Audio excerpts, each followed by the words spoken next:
नमस्कार, स्वागत है आप सभी का। तो अब तक हमने सीखा कि डिजिट और नंबर में क्या अंतर होता है और इनको किस तरह से नंबर लाइन पर रिप्रेजेंट किया जाता है। आज आज का सफ़र शुरू करने से पहले हम पुरानी ही बातों को थोड़ी देर के लिए एक बार रिवाइज़ करेंगे।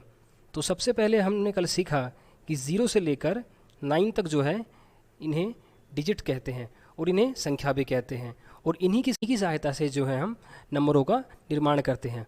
और यही गणित की जो है, गणित के अंदर जो है सारा खेल जो है वो इन्हीं 10 डिजिट पे ही चलता है।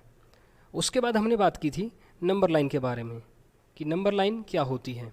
नंबर लाइन एक ऐसी रेखा होती है जिस पर हम नंबरों को रिप्रेजेंट करते हैं, जिसकी शुरुआत हमने की थी 0 से। फिर उसके बाद हम दाईं ओर बढ़े थे, जिधर हमने 1 2 3 4 इस तरह से नंबर लिखे थे, और इसके आखिर में हमने इस प्रकार का एक ये चिन्ह लगाया था जिसका क्या नाम था, अनंत। 0 से बाईं ओर की तरफ चलना शुरू किया था, जिस साइड हमने -1 -2 -3 इस तरह से नंबरों के साथ में ये घटा का चिन्ह लगाते हुए संख्याओं को लिखा था। और इसके भी आखिरी छोर के लिए हमने आखिरी बिंदु के लिए हमने इस अनंत चिन्ह का प्रयोग किया था, यानी कि जिसका कोई अंत ना हो, अर्थात जहाँ तक कोई पहुँच ही नहीं सका, इस चिन्ह को हम कहते हैं अनंत, इन्फिनिटी। तो इस नंबर लाइन के जो है दाईं ओर पॉजिटिव इंटीजर्स थे और बाईं ओर हमारे नेगेटिव इंटीजर्स, और 0 जो है हमारा ना ही पॉजिटिव है और ना ही नेगेटिव, ये इन दोनों में से कोई भी नहीं है। 0 एक अपने आप में इंटीजर होता है। तो आज हम इससे आगे का सफ़र शुरू करेंगे और जानेंगे कि इन्हीं नंबर लाइन पे सम और विषम, इवन और ऑड संख्याओं के बारे में। सबसे पहले हम बात करेंगे सम संख्या की कि आखिरकार सम संख्याएं जो हैं वो होती क्या हैं। तो सम संख्या वो संख्याएं होती हैं जो 2 से पूरी तरह से भाग हो जाएं। क्या हो जाएं?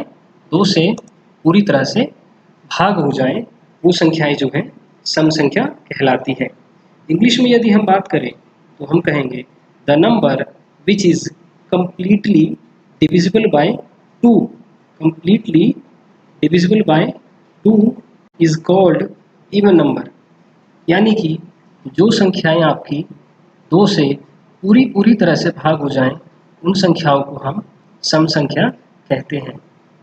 उदाहरण के लिए 2 4 6 8 10 और इसी तरह से हम आगे भी संख्याओं को लिखते हुए चले जाएंगे।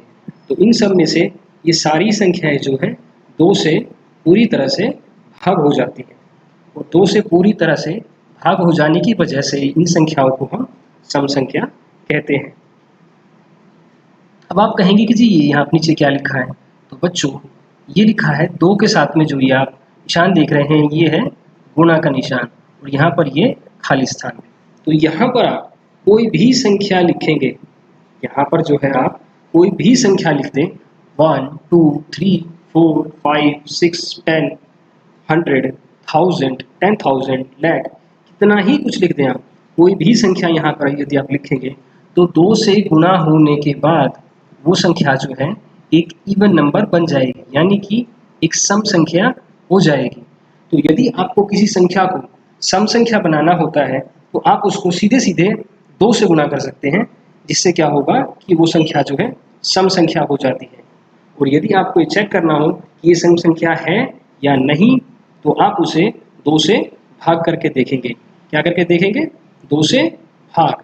यदि वो भाग पूरी तरह से हो चुका, यदि वह पूरी तरह से भाग हो जाता है, तो वो संख्या जो है सम संख्या कहलाती है। अब हम बात करेंगे विषम संख्या की। विषम संख्याएं जो होती हैं सम संख्या की बिल्कुल विपरीत होती हैं, यानी कि वे जो संख्याएं 2 से भाग नहीं होती हैं। इससे पहले अभी हमने क्या पढ़ा कि जो संख्याएं 2 से भाग हो जाएं, 2 से पूरी तरह से भाग हो जाएं, वो संख्याएं थी हमारी सम संख्या। और ये जो है विषम संख्याएं जो हैं ठीक इसके अपोजिट होती हैं, यानी कि जो संख्याएं 2 से भाग हो जाएं वो तो हो गई हमारी सम संख्या, और जो संख्याएं 2 से पूरी तरह से भाग नहीं होती उसी को हम कहते हैं विषम संख्या। इंग्लिश में यदि हम कहें तो हम कहेंगे the number which does not completely divisible by 2, कि जो संख्याएं 2 से भाग पूरी तरह से नहीं होती हैं उन्हीं को हम कहते हैं ऑड नंबर। एग्जाम्पल के लिए हमारे पास 1, 3, 5, 7, 9 और इसी तरह से आगे बहुत सारे नंबर हैं जो कि 2 से पूरी तरह से भाग नहीं होते हैं। अब हम नीचे देखें तो यहाँ पर 2 के साथ गुणा का निशान देकर साथ में एक खाली स्थान है।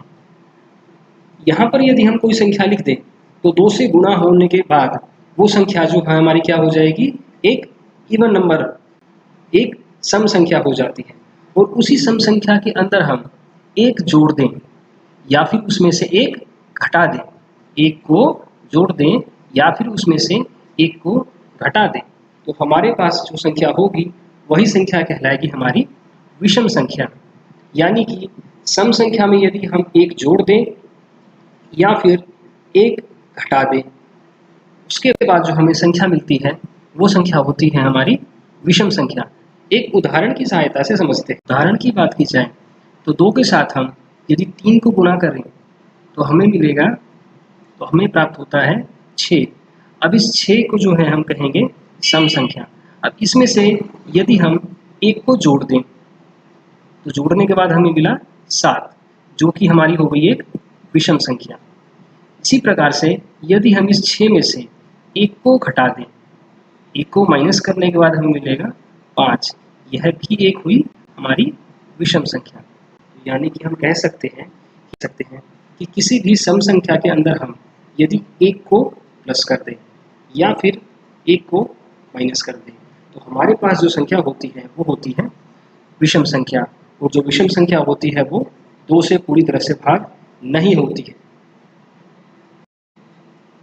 तो बच्चों, आज हमने सीखा कि सम संख्याएं और विषम संख्याएं जो है वो किसे कहते हैं। सम संख्या वे संख्याएं होती हैं जो 2 से पूरी तरह से भाग हो जाती हैं, और विषम संख्याएं वो संख्याएं होती हैं जो 2 से पूरी तरह से भाग नहीं होती हैं।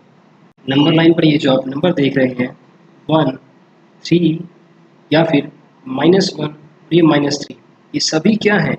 ये सभी के सभी जो हैं ये एक विषम संख्या है।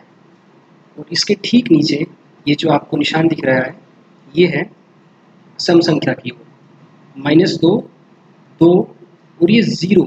आज हमने क्या सीखा कि जो संख्याएं 2 से पूरी तरह से भाग हो जाएं वो कहलाएंगी सम संख्याएं, और जो 2 से भाग पूरी तरह से नहीं होती वो कहलाती हैं विषम